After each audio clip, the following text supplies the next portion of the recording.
Welcome to the Ben and Bash Podcast Tag Team Talks. I'm Ben. I'm Bash. It's time to lace up your boots and hit the mat with the Ben and Bash Podcast Tag Team Talks. Episode 2. We are going to review Night 2 of the biggest WrestleMania in history. WrestleMania 40, Sunday. The first match, Drew McIntyre versus Seth Rollins. Guest commentator CM Punk. This match was pretty good. It's a finisher fest. I would maybe rate it 7.5. After this match, Damian Priest cashed in and won the World Heavyweight Championship. That part, it was pretty good. I'll probably rate it an 8.5. Yeah, I'm right there with you. It was a good finisher fest, as you call it, but it was a good match. Although we all know from night 1, Seth Rollins didn't come in at 100% and Drew McIntyre did. So obviously the outcome was, we knew what was going to happen when Seth Rollins came in there hurting. Drew McIntyre finished his job and won a title. However, Drew McIntyre has been talking about Seth Rollins being focused on the bloodline so much that he wasn't focused on Drew. That backfired on Drew because after the match was over with, he should have just left. But he was so obsessed with CM Punk that he stayed around taunting CM Punk, which ended up causing him to lose because Damian Priest finally, after 10 months, came out and cashed in his title match. The Money in the Bank, the Senior Money in the Bank, and won the title, the World Heavyweight Championship. What would you rate? And I rate the cash in 9.5. We'll see how Damian Priest's title reign goes. And if Drew McIntyre, see how he's going to react tonight on Monday Night Raw. See if he's going to be mad about it. See how mad he will be about it. Is he going to blame himself? Or is he going to be the heel persona and blame CM Punk for him losing? All right. Match number 2 of the night. This was a Philly street fight. Now, we were in Philadelphia, the home of ECW. So it was only right that you had the ECW original come out. Bubba Ray Dudley as the special guest referee.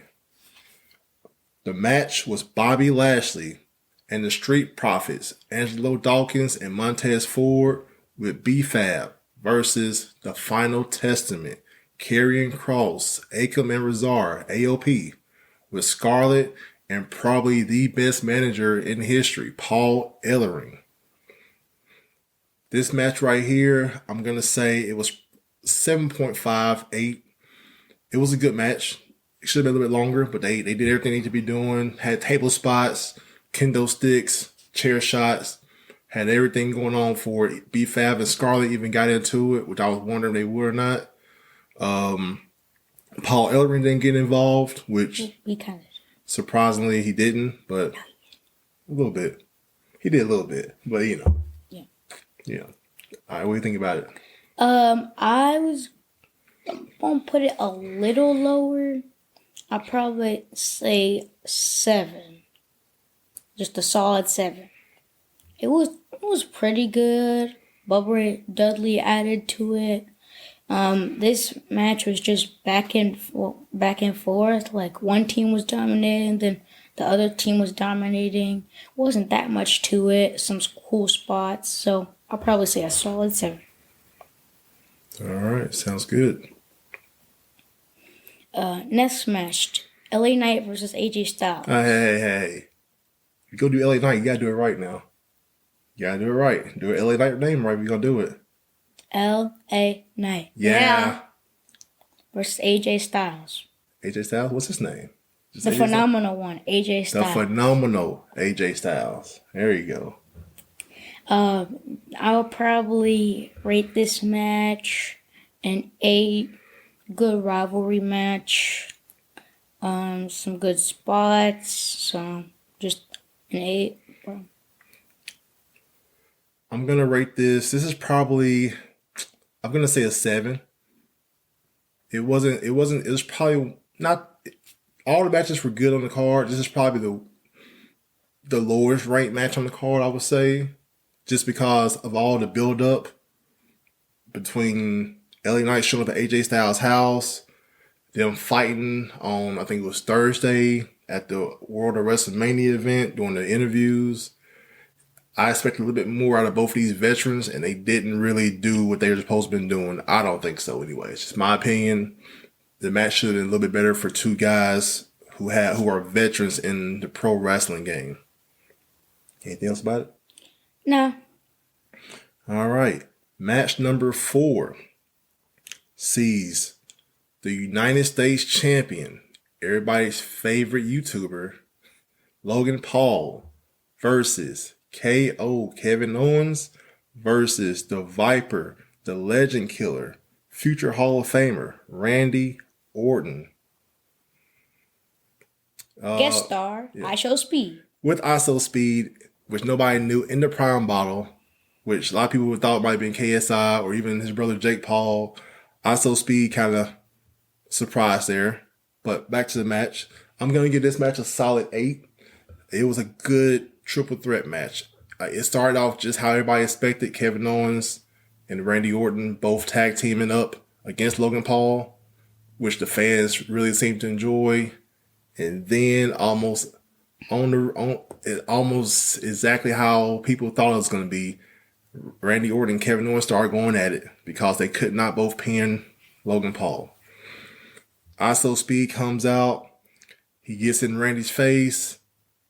I thought it was PG era, but obviously we're letting some words fly. So ISO Speed told Randy how he felt about him, and Randy proceeded to RKO him onto the table.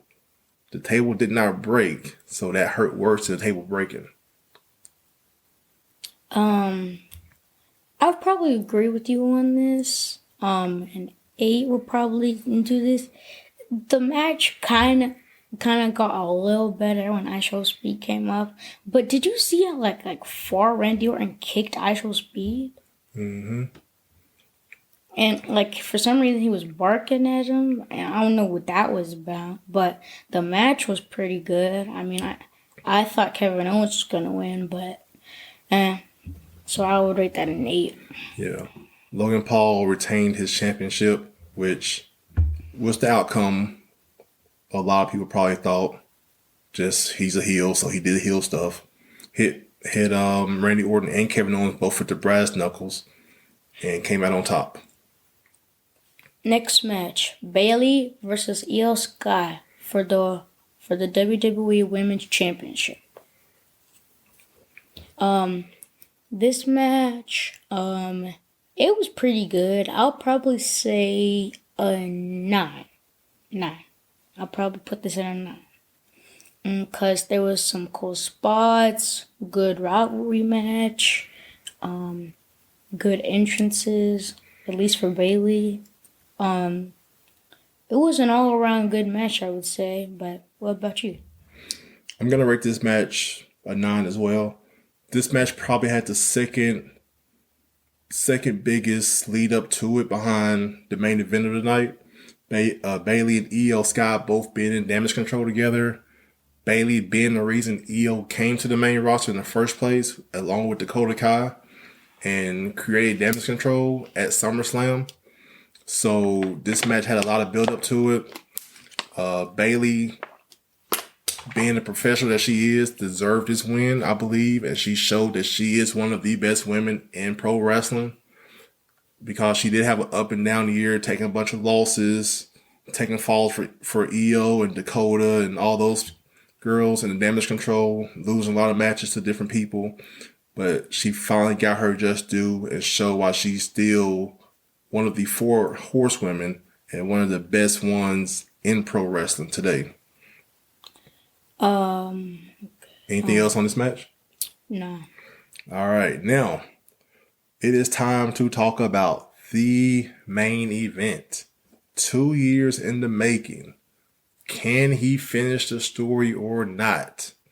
Cody Rhodes versus the Tribal Chief, the head of the table, the undisputed WWE Universal Champion, Roman Reigns with the Hall of Famer, Paul Heyman.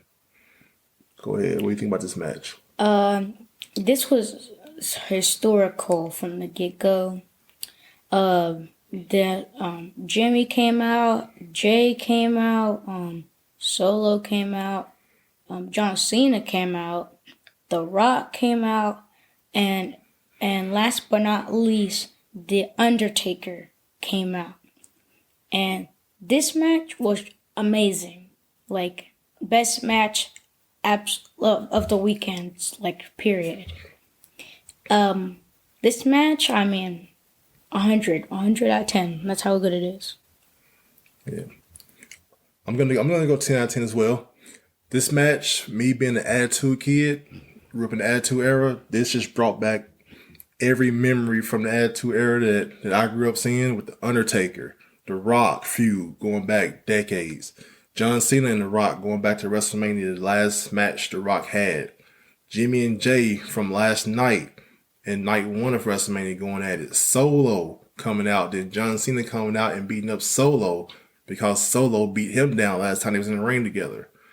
Now on to the match itself. Cody Rhodes versus Roman Reigns. As the kids say nowadays, it was a banger. They went at it for a smooth 30 plus minutes of a match. Finisher after finisher, kick out after kick out. Roman Reigns and Cody Rhodes lived up to the hype of what they set out to do. Did Cody Rhodes finish the story? Yes, he did. Did he finish the story? Yes, he did. I think he did. But now the new story is, where does he go after this? Who is he gonna challenge? Where does Roman Reigns go? Over 1,000 days of being world champion. What can Roman Reigns do to rebound from losing his belt? Does he make the belt or does the belt make him? We will find it out later. And Cody Rhodes, what can he do with the champion? Is he going to be like a Roman Reigns and only show up every now and then? Or is he going to do what he said he's going to do and be there day in and day out defending the belt or showing up to wrestling every day? We shall see in the coming weeks and months how long this title reign lasts. One more thing on this match.